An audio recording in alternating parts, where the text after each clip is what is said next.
뉴진스 멤버가 이 녀석을 신었는지 안 신었는지 확인은 아직 안 해봤는데 꼭 한번 펌퍼즈 1 신어줬으면 좋겠다라는 생각이 듭니다.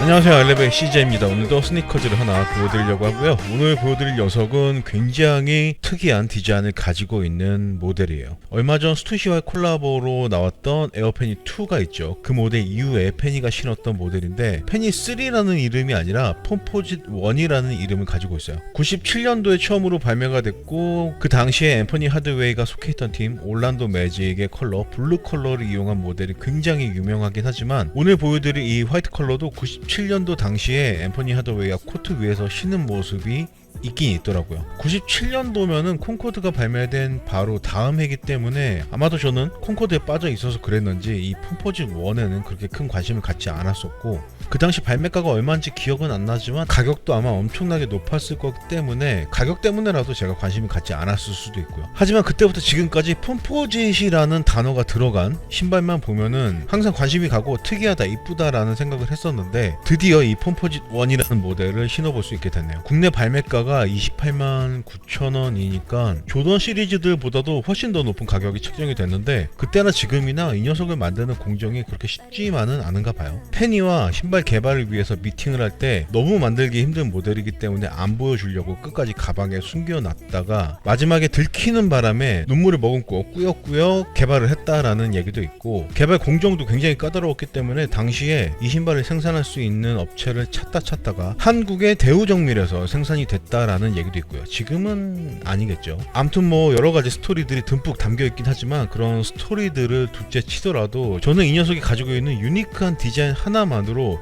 충분히 구입할 만한 가치가 있다라고 생각을 하고 있고 97년도면 벌써 26년 전이니까 26년 동안 궁금해하기만 했던 모델을 이번에 신어볼 수 있어서 살짝 떨리는 느낌까지도 있네요. 지금 현재 나이키 공홈에 275 사이즈까지는 남아있고 리셀 앱을 통해서 한번 살펴보시더라도 거의 정가에서 1, 2만원 정도 왔다 갔다 하는 선에서 거래가 되고 있는 것 같으니까 오늘 저와 함께 한번 확인해 보시고 마음에 드시는 분들은 도전을 해 보시는 것도 괜찮을 것 같네요. 박스 먼저 보여드리면 꽤 고급스러운 나이키의 패키징을 이용을 하고 있죠. 무광 블랙 박스 위에 글로시하게 나이키 수시가 큼지막하게 들어가 있는 게 보이고요. 사이드에도 나이키 수시가 프린팅 되어 있네요. 네, 모델명은 에어 펌포짓 1으로 되어 있고요. 사이즈는 제 정수 사이즈 US 9.5 27.5cm로 구입을 했고 모델 코드는 DV081호-100번으로 되어 있네요. 박스는 뚜껑이 분리되는 타입으로 되어 있는데 이 녀석의 가격과 명성에 비해서는 조금 허술한 패키징이 아닌가라는 생각이 살짝 들긴 하네요. 속지는 나이키 수시가 하얀색으로 프린팅 되어 있는 싸구려보다는 조금 위의 속지를 이용을 하고 있고요.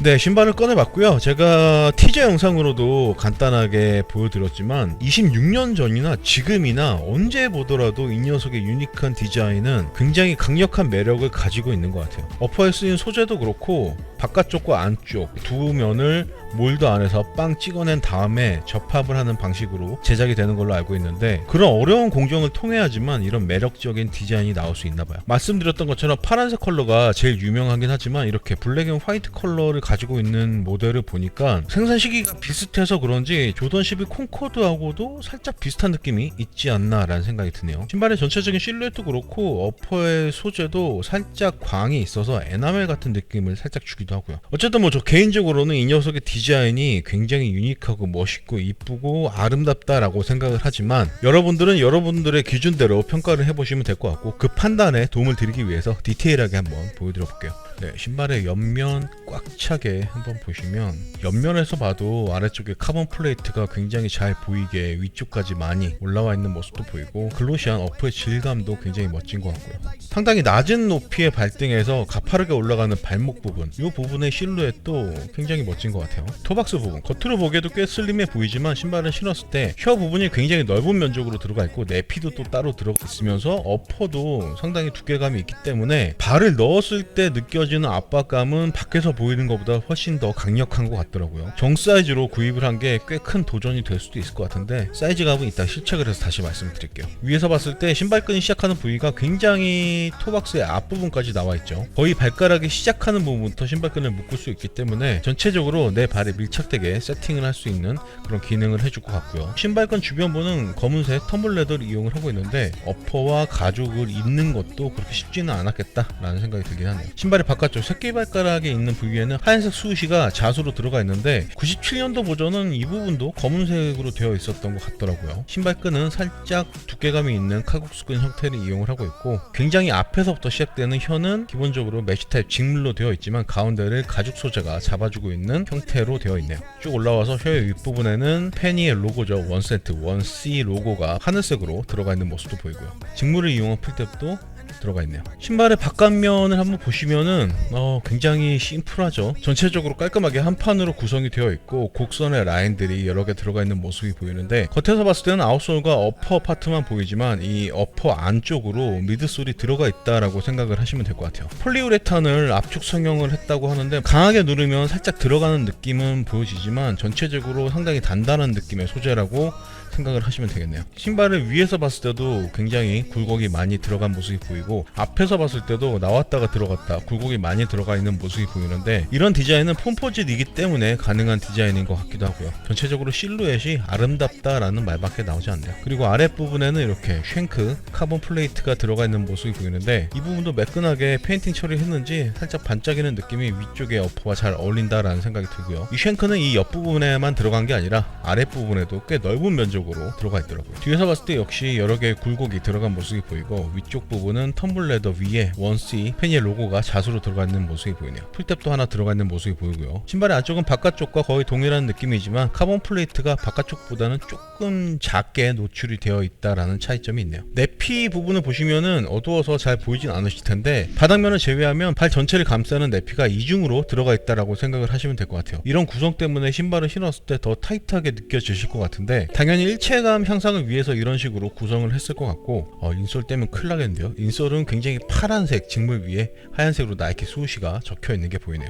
미드솔 파트는 외부에서는 보이지 않게 어퍼 안쪽에 숨어 있다라고 생각을 하시면 될 것 같아요. 그리고 옆면에서 본 아웃솔에는 이렇게 구멍이 뽕뽕뽕뽕 뚫려 있는 이런 패턴들도 가지고 있고요. 앞쪽에 좀 많이 뚫려 있고 옆부분에도 여기저기 많이 뚫려 있는 모습이 보이고요. 아웃솔을 보시면은 테두리는 약간 반투명의 하얀색 고무 소재를 이용을 하고 있고 가운데 부분은 그립력을 위한 패턴을 가진 검은색 고무 소재가 덧대어져 있는 형태를 보여주고 있고요. 뒤꿈치 부분에는 1C 로고가 하늘색 하얀색으로 이쁘게 들어가 있는 모습도 보이네요. 그리고 앞꿈치 쪽에는 이렇게 조그맣게 줌웨어 수시가 음각으로 들어가 있는 모습도 보이고요. 네, 이렇게 해서 폼포즈 1 화이트 컬러의 디자인을 한번 보여드려 봤는데 뭐 여기저기 디테일한 디자인들도 들어가 있긴 하지만 제가 볼 때는 어퍼의 전체적인 실루엣과 라인이 이 녀석의 가장 강력한 매력이 아닌가라는 생각이 들고 지금 보더라도 이 녀석의 매력은 다른 그 어떤 녀석들과 비교하더라도 절대 떨어질 수가 없다라고 자신있게 말씀을 드릴 수 있을 것 같아요. 왜냐면 이런 신발은 얘밖에 없으니까요. 그러면 지금부터는 바로 실착을 해서 신발을 신었을 때는 어떤 느낌인지 한번 말씀을 드려보도록 하겠습니다. 네, 저는 지금 나이키의 에어 폼포즈 1이라는 모델을 신고 있고요. 우리나라 나이키 공홈에서는 이 녀석의 설명이 짧게만 들어가 있던데 미국 SNKR에는 폼포즈 1 개발 과정에 관한 스토리가 굉장히 길게 디테일하게 나와 있더라고요. 거기서 보니까 에어 페니 2 출시 이후에 다음 모델 개발을 위한 미팅을 하다가 여러 가지 모델들을 보여줬음에도 불구하고 페니가 조금 떨떠름해 했었는데 가방에 숨겨놨던 이 폼포즈 1이라는 모델을 굳이 꺼내서 보여달라고 하더니 이걸로 하자고 얘기를 해서 눈물을 머금고 개발을 진행했다고 하더라고요. 그 당시에는 나이키로서도 굉장히 큰 도전이었다고 하는데 그런 힘든 과정들을 거쳐서 그런지 26년이 지난 지금 보더라도 이렇게 유니크하고 멋지고 아름다운 모델로 평가를 받을 수 있는 거겠죠. 26년 동안 항상 지켜만 보다가 실제로 신어본 거는 이번이 처음인데 신발을 신고 보니까 조금 더 일찍 이 녀석을 만났어도 괜찮았겠다라는 생각이 들 정도로 디자인적인 느낌이 저 개인적으로는 굉장히 만족스럽다라고 말씀을 드리고 싶네요. 이 녀석 이전에 꼼데가르숑 폼포즈 1이 발매가 됐었잖아요. 블랙 컬러, 화이트 컬러. 그 녀석도 정말 너무나 이쁘게 보여서 갖고 싶었는데 가격이 엄청나게 비쌌죠. 물론 나중에는 세일하는 샵들도 많이 있었지만 저에게까지 기회는 오지 않더라고요. 아무튼 정가가 굉장히 비싸긴 하지만 정가에 폼포즈 1을 구입할 수 있어서 저 개인적으로는 뭐 기분이 상당히 좋은 편이고 신발을 신고 보니까 그 만족도가 훨씬 더 올라가는 것 같네요.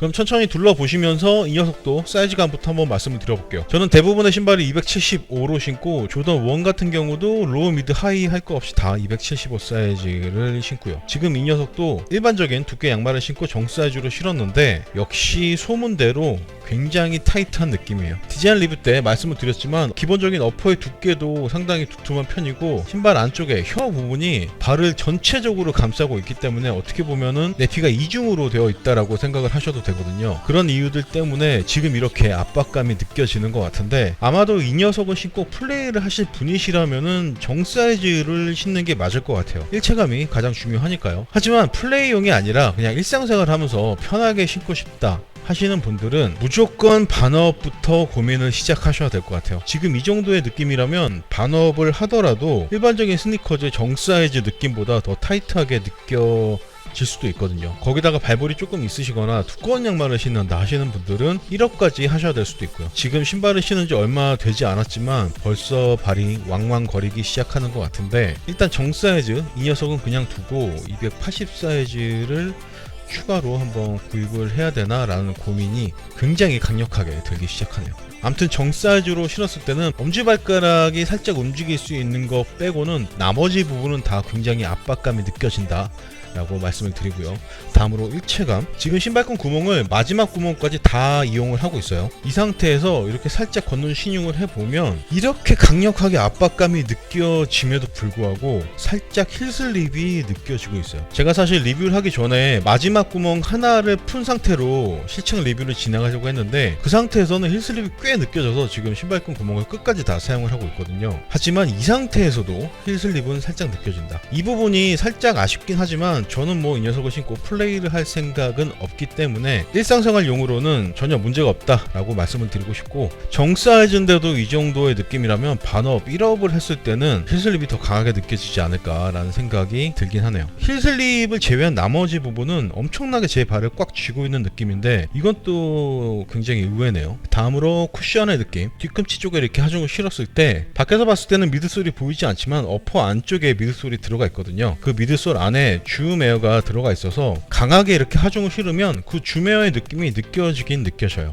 아무래도 플레이용이다 보니까 말랑말랑한 쿠션보다는 큰 하중을 받았을 때 충격 흡수 반발력이 더 우선이어서 이런 식으로 세팅을 하지 않았을까라는 생각이 들고 앞꿈치 쪽에 하중을 실으면은 제가 알기로는 전장 에어로 알고 있는데 앞꿈치 쪽에서도 어느 정도의 쿠션감은 느껴지는 것 같아요. 하지만 일상생활을 하면서 전반적으로 느끼기에는 살짝 단단한 쿠션감이다 라고 생각을 하시면 될 것 같고 지금 저처럼 정 사이즈로 발이 굉장히 압박되는 상태가 아니라면 일상생활 하면서 신기에도 그렇게 큰 문제는 없지 않을까 라는 생각이 드네요. 근데 지금 실측 리뷰하면서 계속 모니터를 통해서 보다 보니까 압박감이고 쿠션이고 뭐고 간에 이쁘다는 생각이 너무 강해서 그런지 다 잊혀지는 것 같네요. 다 떠나서 그냥 마음에 든다라고 말씀을 드리고 싶기도 하고요.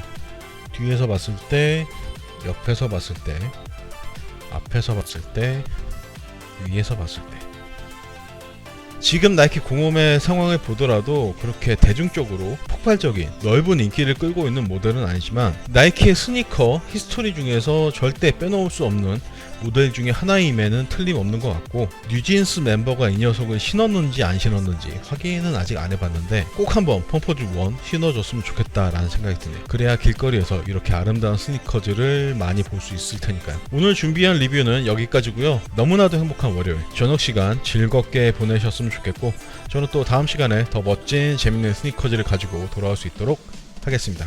오늘도 끝까지 시청해 주셔서 너무나 감사드리고 지금까지 저는 아이랩의 CJ였습니다.